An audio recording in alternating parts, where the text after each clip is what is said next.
ඉතින් guys මම අද ඔයගොල්ලන්ට වීඩියෝ එකකින් අරන් එන්නේ ගම්මිරිස් ඔයගොල්ලන්ගේ ගෙවල් වල තියෙනවා නම් ඔයගොල්ලන්ට ඉස්සරහට කරන්න හිතාගෙන ඉන්නවා නම් ඒ කියන්නේ මුදල් ලිපීමේ මාර්ගයක් විදිහට ඒක කරන්න හිතාගෙන ඉන්නවා නම් මම ඔයගොල්ලන්ට මේක කියලා දෙන්නම්. සාමාන්‍යයෙන් ගම්මිරිස් ගහකින් කොච්චර කිලෝ ගණක් ගන්න පුළුවන්ද, සාමාන්‍යයෙන් අපි කියන්නේ සාමාන්‍යයෙන් කොච්චර සල්ලි කීයක් හරි ගන්න පුළුවන්ද ගම්මිරිස් ගහෙන් ගම්මිරිස් හම්බෙන ඇට වලින් කියලා මම නිකන් දල වශයෙන් ඔයගොල්ලන්ට පෙන්නන්නම්. දැන් මම ඔයාලට පෙන්නන්න එක ගහක මම කඩන එක ගහක ඊට පස්සේ ඒක වේලන විදිය, ඒක වේලන්න තියෙන විදි මොනවද, ඊට පස්සේ ඒකට මොනවද කරන්න ඕනේ, ඒ ඔක්කොම මම ඔයගොල්ලන්ට මේ වීඩියෝ එකෙන් කියලා දෙන්නම්. ඉතින් අපි ඉස්සෙල්ලම ගම්මිරිස් එක ගහකින් කඩමු. දැන් කඩලා මේකේ තියෙනවා විදි දෙකක්. එකක් තියෙනවා ඒක කඩපු ගමන්ම ඒක මුට්ටියකට දාලා සම්බන්ධ ඕන. ඒ කියන්නේ සම්පූර්ණ ඉස්සෙල්ලම උණු වතුර එකක් උණු කරලා ඊට පස්සේ ඒක මේ සම්පූර්ණම වතුර එක කියන්නේ මොනවාද ගම්මිරිස් ටික සම්පූර්ණ මේ උණු වතුර එකට දාන්න ඕන. දාලා ගම්මිරිස් මුට්ටිය නිවෙනකම්ම ඒක මේ ගම්මිරිස් එක වහලා තියන්න ඕන. ඒ කියන්නේ මුට්ටියකට දැම්මොත් ඒ මුට්ටිය උණු වතුර සම්පූර්ණයෙන් පිරෙන්න දාන්න ඕන ගම්මිරිස් එක ගහින්ද. ඊට පස්සේ ඒක සම්පූර්ණ මේක ඇල් වතුර වෙනකම් මේක තියන්න ඕන. මට මේක මේ එක්කෙනෙක් කිව්ව ගම්මිරිස් කරන එක්කෙනෙක්. ඉතින් එතකොට ඉක්මනට ඊට පස්සේ ඇට ඔක්කොම ටික කළු වෙනවා කියලා කිව්වා. ඉතින් අපි මේක ප්‍රැක්ටිකලි කරලා බලමු. මම කවදාවත් මේ වැඩේ කරලා නැහැ. මම කරලා තියෙන්නේ සාමාන්‍යයෙන් ගම්මිරිස් ඔක්කොම කැඩුවට පස්සේ උරවලට දාලා ඒක මේ ගැට ගහලා තියෙනවා සාමාන්‍යයෙන් නිකන් කැම්බෙන්න වගේ කියන්නේ සතියක් දෙයක් විතර තියලා තිබ්බට පස්සේ ඉබේම මේ ඇට ටික හැලෙනවා. අර කරල් වලින් ඇට ටික හැලෙනවා. ඊට පස්සේ අවුවට දාපු ගමන් දවස් 2කින් 3කින් වගේ හොඳ අවුවක් තියෙනවනම් හොඳට වේල ගන්න පුළුවන්. ඉතින් අපි බලමු මේ ප්‍රැක්ටිකල්ද අරයා කියපු විදිය කියලා. ඉතින් අපි බලමු එහෙනම් ඉස්සෙල්ලාම අපි එක ගහක කඩමු. ඉතින් මෙන්න මේ විදියට කඩන්න පුළුවන් ඔයගොල්ලන්ට. මේ පේනවනේ. මේ අමාරු නෑ මේක කඩන එක, මේ මහා ලොකු දෙයක් නෙමෙයි. නිකන් කරලෙන් ඇල්ලුවා ඇද්දා. ඊට පස්සේ නිකම්ම මේක කැඩිලා එනවා. මේ ඔය කට්ටි මේ හිතන් ඉන්නා වගේ මේ ලොකු හරි අමාරු අනේ හිසරදයක් වගේ එහෙම දෙයක් නෙමෙයි. ඉතින් මේ කඩන්නේ මොනවද? ඉතින් මේ ගම්මිරිස් කරල් වගේම තමයි මේ කඩන්නේ අපි සල්ලි. එතකොට මම මේ දැන් කඩාගත්ත ටික තමයි මේ තියෙන්නේ. දැන් මෙතන තිබ්බ කිලෝ සාමාන්‍යයෙන් 6,200ක් විතර. ඉතින් මම දැන් මේ මුට්ටියට දාලා ඊට පස්සේ මම මේක පිරෙන්න වතුර දානවා. දැන් වතුර එක උණු කරලා තියෙන්නේ. අපි බලමු වතුර එක උණු කරලා දැම්මට පස්සේ. ඉතින් දැන් මම පෙන්නන්නම් මේ තියෙන්නේ ඇවිල්ලා උණු වතුර එක පිරෙන්න දාලා තියෙන. දැන් ටිකක් වෙලා මම දාලා. ඉතින් දැන් මේක හෙට වෙනකන් තියන්න ඕන. අපි තියලා බලමු ඊළඟට මොකද වෙන්නේ කියලා එහෙනම්. ඔන්න වතුර හොඳටම නිවිලා තියෙන්නේ. අපි මේ ටික දාමු දැන්. මේ තියෙන්නේ දැන් මම වතුරෙන් අරගත්තට පස්සේ මේ අවුවට වේලන්න දාලා තියෙන්නේ දැන්.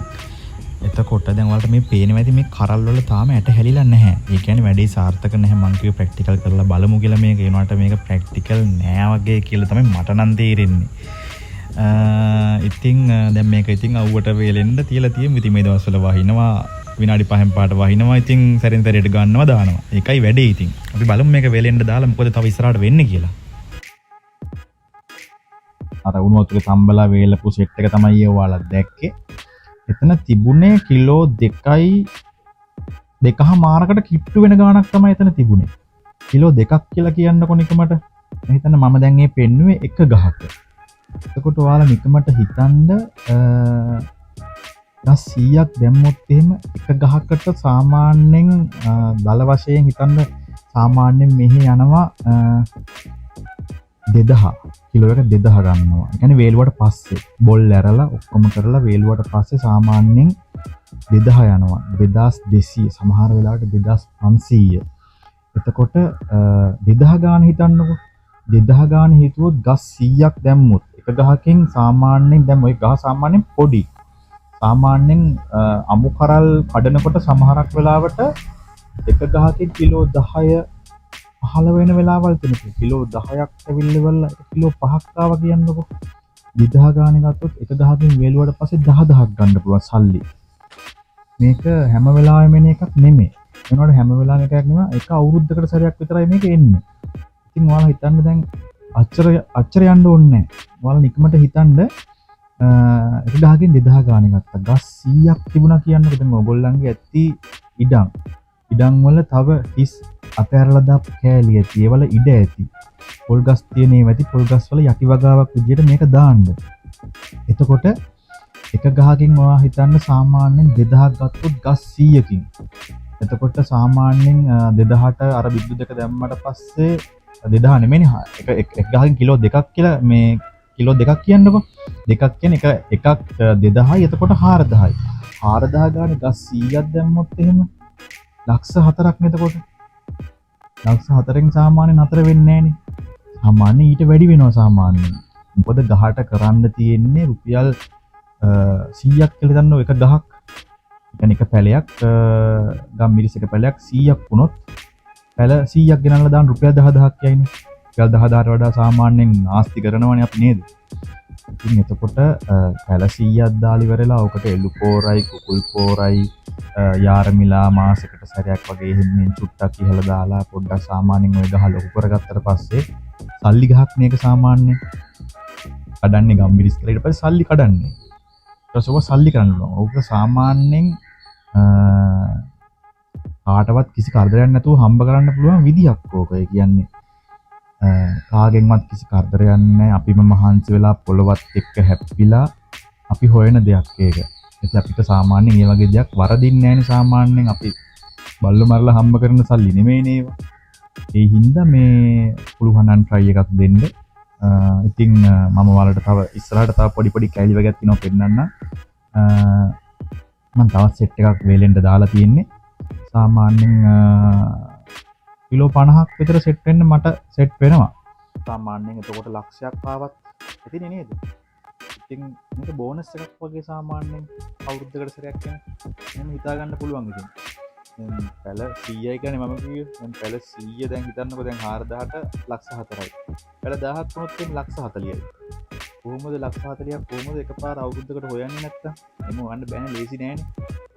ඉතින් බලන්න මේ කොච්චර ලේසිද කියලා මේ අපේ තියෙන ඉඩකඩෙන් ගන්න පුළුවන් කොච්චර දේවල් ගත්තකද? ඉඩකඩෙන් ගන්න පුළුවන් කියන්නේ සාමාන්‍යයෙන් පොළොවෙන් ඉතින් අපිට කොච්චර ලොකු දෙයක් ගන්න පුළුවන්ද? ඉතින් මේ try කරලා බලන්න ඉතින්. අමාරු නෑ පුළුවන්.